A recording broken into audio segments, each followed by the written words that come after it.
आकाशी चंद्र चांदण्या तोडून मी का आणल्या,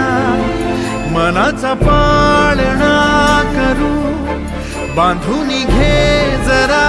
झुला, डोळ्यात तूच साजणी सुखाचा स्पर्श तू नामा, तुझ्या विना उरेन अर्थ जीवना, उजळे तुझ्या हसूने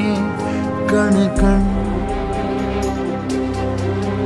अन चंद्र हे हातीचे काकण.